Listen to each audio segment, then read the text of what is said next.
নমস্কার বন্ধুরা, সুপ্রিয়া রান্নাঘরে তোমাদের সকলকে স্বাগত। গরম ভাত ও রুটির সাথে খাওয়ার জন্য আজকে দুর্দান্ত স্বাদের একটা কাঁকরোলের রেসিপি তোমাদের সাথে শেয়ার করব। রেসিপিটা সম্পূর্ণ নিরামিষ আর খেতে কিন্তু দুর্দান্ত টেস্টি হয়।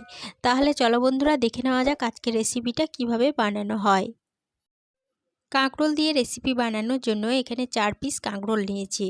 কাঁকরোলগুলো প্রথমে জল দিয়ে খুব ভালোভাবে ধুয়ে নিয়েছি। এরপরে কাঁকরোলের গায়ে যে কাঁটার মতো অংশটা থাকে সেটা ছুরি দিয়ে এইভাবে আমি চেঁচে বাদ দিয়ে দিচ্ছি।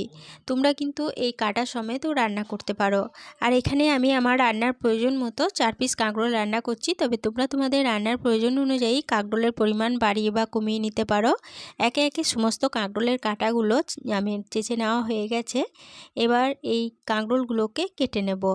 কাঁকরোল কেটে নেওয়ার জন্য এখানে আমি একটা ছুরি ব্যবহার করছি। ছুরির সাহায্যে কাঁকরোলগুলো কেটে নিচ্ছি, তবে তোমরা চাইলে বটি দিয়েও আমি যেভাবে ছুরি দিয়ে কাটছি সেইভাবে কেটে নিতে পারো। একে একে সমস্ত কাঁকরোলগুলো কেটে নেওয়া হয়ে গেছে। এবার এই কাঁকরোলগুলো এখান থেকে তুলে নিয়ে আবারও একবার জল দিয়ে ভালোভাবে ধুয়ে নিলাম। কাঁকরোল একটা সাইডে সরিয়ে রেখে দিচ্ছি।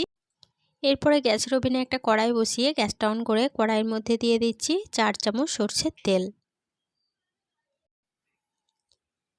তেলটা এবার ভালোভাবে গরম হয়ে যাওয়ার পরে তেলের মধ্যে দিয়ে দিচ্ছি সামান্য পরিমাণ কালো জিরে আর একটা কাঁচা লঙ্কা। একটা পাকা লঙ্কাকে আমি দুভাগ করে কেটে নিয়েছি। এই কাঁচা পাকা লঙ্কা দিয়ে দিলাম। এবার এই ফোড়নগুলো ভালোভাবে ভেজে নেব।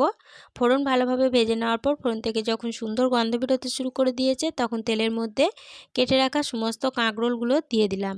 এবার মিডিয়াম ফ্লেমে কাঁকরোলগুলোকে একটু সময় ধরে নেড়েচেড়ে ভেজে নেব। মিডিয়াম ফ্লেমে কাঁকরোলগুলোকে 2 মিনিটের জন্য নেড়েচেড়ে ভেজে নিলাম।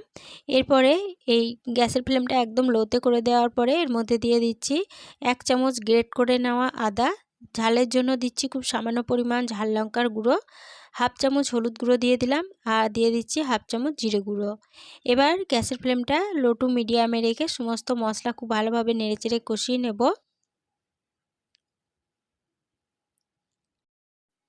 লো টু মিডিয়াম ফ্লেমে মশলাগুলোকে 2-3 মিনিটের জন্য নেড়েচেড়ে কষিয়ে নিলাম। মশলা ভালোভাবে কষানো হয়ে গেছে। এরপরে এই কাঁকরোলের মধ্যে দিয়ে দেব স্বাদ মতো লবণ আর অল্প একটু জল নিয়ে হাতের মধ্যে এভাবে জলে ছিটে দিয়ে দিলাম। এরপরে এই সমস্ত উপকরণ কাঁকরোলের সাথে আবারও ভালোভাবে নেড়েচেড়ে মিশিয়ে নিয়ে গ্যাসের ফ্লেমটা একদম লোতে করে দিচ্ছি। লোতে করে দেওয়ার পরে এই কাঁকরোলের মধ্যে একটা ঢাকা দিয়ে দিচ্ছি। ঢাকা দিয়ে লো ফ্লেমে কাঁকরোলগুলোকে বেশ কিছুক্ষণের জন্য ভাজা হতে দেব।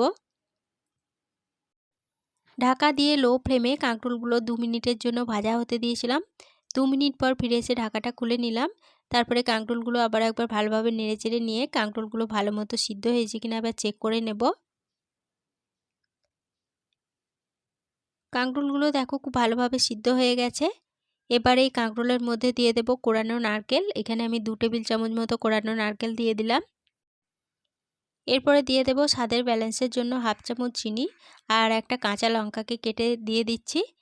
এবার এই কাঁকরোলের সাথে সমস্ত উপকরণ ভালোভাবে নেড়েচেড়ে মিশিয়ে নেব আর কাঁকরোলগুলোকে আবারও একটু নেড়েচেড়ে ভেজে নেব।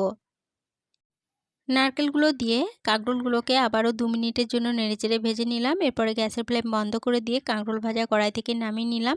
গরম গরম ভাত ও রুটির সাথে পরিবেশনের জন্য কাঁকরোল ভাজা একদম রেডি হয়ে গেছে। আজকে রেসিপিটা প্রথম থেকে শেষ অবধি দেখার জন্য তোমাদেরকে অসংখ্য ধন্যবাদ। রেসিপিটা ভালো লেগে থাকলে প্লিজ লাইক, কমেন্ট ও সকলের সাথে শেয়ার করে দিতে ভুলো না। নতুন বন্ধু হয়ে থাকলে চ্যানেলটা সাবস্ক্রাইব করে পাশে থেকো। আজকের রেসিপিটা এই পর্যন্তই ছিল। ফিরে আসবো আবার নতুন কোনো রেসিপি নিয়ে।